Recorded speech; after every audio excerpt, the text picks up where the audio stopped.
talking a lot for 5 minutes. What is your definition of a high value man? It doesn't matter. That's not what I was talking about in this. Just say, what is a high value man? It's the first part of the tweet. What does that mean? You tell me what a high value man is. I'm gonna walk back from it because the point of it was to get douche nozzles like yourself to have this conversation in the first place. Today I'm going to tell you exactly, unambiguously, what a high value man is. There seems to be a lot of confusion around the topic.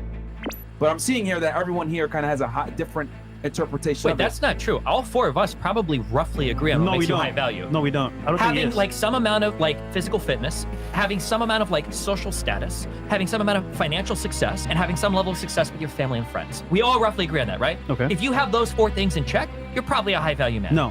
What is a high value being?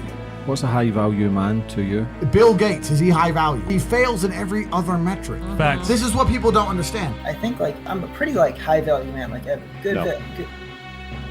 No. As you can see, no one really seems to have a clear handle on what exactly a high value man is, but by the end of this video, I will change that. I'm gonna break down exactly what a high value man is and how you can actually become one. The real truth behind what makes a high value man is probably not what you think.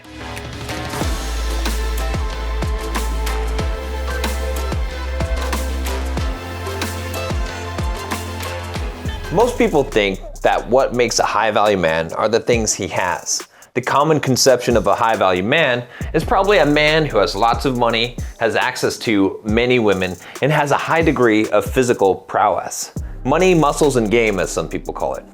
This definition seems to make sense. I mean, a man who is high value is a man who is valued in society, and is usually a man who has risen up in the social hierarchy.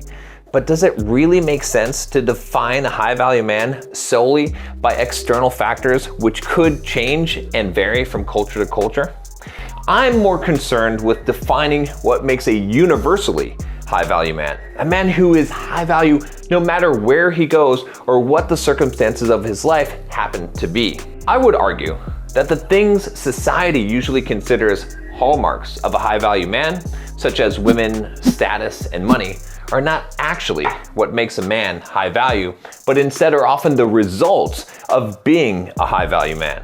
So then, what actually does make a high value man? I'll start off with a simple definition of what makes a high value man. A high value man is a man who creates value for others wherever he is in whatever context he is in. This definition aligns more closely with how Jack Donovan described what it is to be a man in his book, The Way of Men.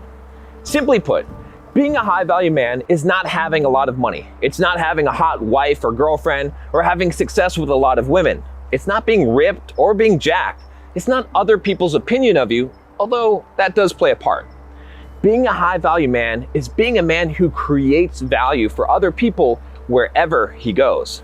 Money, women, status, and physical attractiveness can all be taken away from you. Those things can also be given to you.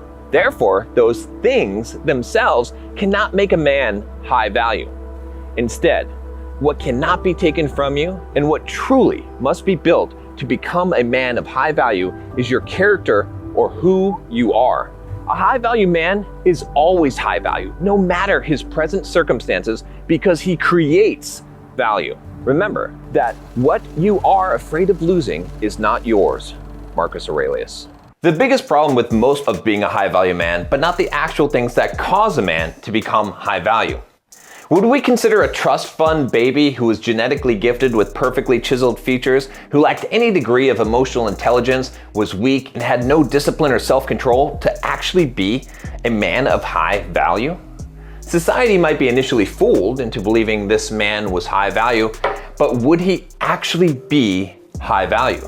Perhaps he would initially be desired by men and women alike, but when they actually knew him, would they think of him as adding to their lives in any way? Would they consider him high value? Instead, I would argue that a man who has character attributes such as strength, courage, mastery, and honor would make a man of considerably higher value, because that man would actually be a benefit to those men and women around him. In 1899, John Walter Wayland wrote this definition of a gentleman, which is what I would consider a high value man today. The true gentleman is the man whose conduct proceeds from goodwill and an acute sense of propriety, whose self-control is equal to all emergencies, who does not make the poor man conscious of his poverty, the obscure man of his obscurity, or any man of his inferiority or deformity, who is himself humbled if necessity compels him to humble another, who does not flatter wealth, cringe before power, or boasts of his own possessions or achievements, who speaks with frankness but always with sincerity and sympathy, whose deed follows his word, who thinks of the rights and feelings of others rather than his own, and who appears well in any company, a man with whom honor is sacred and virtue safe. So how do you actually become a high-value man? I'm glad you asked, because that's exactly what this channel is about.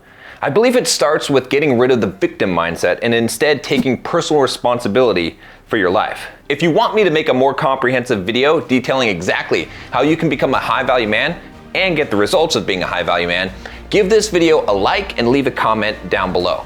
I'll leave you with one last thing, because I agree with what Bedros Keuilian said about being a high-value man. It literally is just being a man. What would make a high-value man? I'm going to tell you that I hate that term. You're either a man or you're a man-child, and that's it. If you're a man, you're everything that they describe what a high-value man is. A high-value man is someone who's well-spoken, who's charismatic, who can earn, who can make friends, who can open doors, be a gentleman, but who can also fight and defend your honor. But that's just a man. What a man should be. The fact that we're calling it a high-value man is the same reason why toxic masculinity exists. You're either toxic because you're a weak, nice guy, or you're masculine. Here's a piece I wrote about what it means to be a man today. Being a man today is the same as it's always been. Men are made, men are not born. To be a man is to live with purpose.